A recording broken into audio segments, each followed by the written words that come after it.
की गहराइयों से धन्यवाद ज्ञापित करता हूं कि आपने बहुत ही विशाल इस कार्यक्रम का आयोजन किया। इतने बड़े कार्यक्रम की आज आशा नहीं थी क्योंकि सूचना बहुत कम थी। एमपी साहब का अभी सत्ता संकल्प कार्यक्रम पूरे राजस्थान में चल रहा था, लेकिन यहाँ से भी कई जनप्रतिनिधियों के बार बार फोन आ रहे थे कि 2-4 प्रोग्राम उद्घाटन के एमपी साहब के हमारे प्रोग्राम इलाके में रहे तो अच्छा लगे।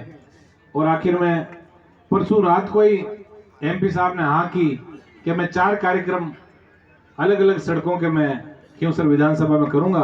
तो इस अल्प सूचना के ऊपर भी आज जिस तरह हजारों की संख्या में आप लोग जुटे हो आशीर्वाद देने, तो निश्चित रूप से ऐसा लग रहा है कि तेजाजी महाराज, जाम्बो जी, जसनाथ जी, केतेश्वर भगवान, श्री यादेव माता और सभी देवी देवताओं का बहुत बड़ा आशीर्वाद जो है जसनाथ जी महाराज का, जाम्बो जी का बहुत बड़ा आशीर्वाद इस खींवसर की तरह से हनुमान जी बेनीवाल को मिलेगा।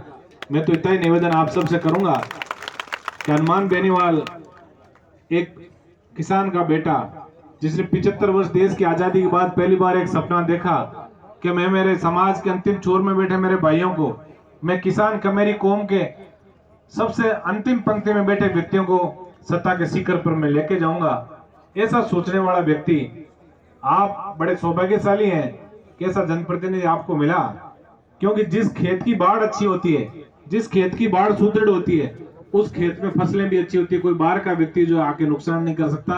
आपको बहुत अच्छा जनप्रतिनिधि मिला है। और आप युवा साथियों का पिछली बार जो चुनाव के कार्यक्रम थे, जब आपने मुझे आशीर्वाद दिया तब थोड़ी बहुत चिंता जरूर थी कि कई बुजुर्गों ने कई एंगल से सोचा, सामने चुनाव लड़ रहे थे वो भी व्रत थे, कई चीजें सोची। लेकिन आज मैं आया हूं तब से नजरें घुमा रहा हूं, कई ऐसे व्यक्ति हमारे मंच में विराजमान है जो आशीर्वाद देना हनुमान जी को आज नए सिरे से आए। तो निश्चित रूप से ऐसा लग रहा है कि इस इलाके में राष्ट्रीय लोकतांत्रिक पार्टी का परचम बहुत ऊंचा आप लोग फहराओगे, ऐसा मुझे पूरा भरोसा है। इस सड़क के बारे में बता दूं, सड़कों की जब स्वीकृति आई तो कई बच्चे फेसबुकों में डालते हैं, तो इस सड़क के बारे में थोड़ा सा बता दूं, कई लोगों को ध्यान नहीं है इसका। ये सड़क जिसका आज उद्घाटन होने जा रहा था, हालांकि आचार संहिता लग रही थी इसलिए इसका लोकार्पण मैंने 12 बजे से पहले आके कर दिया। और मैंने कहा हनुमान जी से आप सब लोगों का मुलाकात जो शाम को कराएंगे। ये सड़क जो है वो जो फड़ौदी रोड जो चाउंडिया फांटा है, चाउंडिया फांटा से शुरू होके और ये चाउंडिया, माडपुरा, आचीना, हेसाबा, उसके बाद पांचला सिद्धा के बीच जो हमारे शहीद जगदीश बिश्नोई जी का जो स्मारक बना है उसको भी इस रोड से जोड़ेंगे। और उसके बाद सीधा ये जो सोयला मार्ग जो है ये बिल्कुल हमारी सीमा तक सोयला मार्ग जाएगा। और उसके बाद यहाँ से सीधा ये बेनीवालों की ढाणी, और बेनीवालों की ढाणी से गोदारों की ढाणी, गोदारों की ढाणी से जो इसरनावड़ा का जो रोड है प्रजापतों के जीएलआर बना है उससे जोड़ेंगे। उसके बीच में से मादानियों की ढाणी, और मादानियों की ढाणी से पांचला, और वापस पांचला से जो जीएसएस है उसे खबाड़िया मार्ग सीधा बालिका स्कूल को जोड़ेंगे। फिर वापस यहाँ आके और यहाँ से नारवा, और नारवा से कांटिया, और कांटिया से जोरडी नाडी होते हुए खींवसर, और जोरडी नाडी से बीच में से रतकुड़िया बेरा होके और दीप जी सरपंच साहब की ट्यूबवेल के पास होकर वापस नारवा। ये 100 किलोमीटर की ऐतिहासिक सड़क का सौगात हनुमान जी बेनीवाल ने आपको दी है। एमपी और एमएलए का बजट 5-5 करोड़ होता है, लेकिन आज जो लोकार्पण सड़कों के हुए, सिर्फ सड़कों के लोकार्पण खींवसर विधानसभा में जिसकी कीमत शायद मेरे हिसाब से बढ़ने में 550 करोड़ रुपए की सौगात है हनुमान जी ने आपको दी है। मैं तो इतना ही निवेदन आप सबसे करूंगा, विश्लेषण करने का समय है।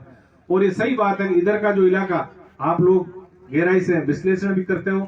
आपने मुझे पता है 2004 के अंदर जब हनुमान जी ने जिला परिषद का चुनाव लड़ा, तब जिस तरह जोरी को हीरे की परख होती है वैसे ही यहाँ के बुजुर्गों ने और युवाओं ने परख कर ली कि हनुमान बेनीवाल जैसा लड़का यदि हम लोगों को मिलता है तो निश्चित रूप से उसका आप साथ दोगे। आप 2004 से लेके और आज 19-20 साल का जो लंबा सफर जो हुआ है उसमें हनुमान बेनीवाल जी को मजबूती देने के लिए आप सब राजस्थान के कोने कोने तक जब जहां भी आवश्यकता हुई आप लोग गए।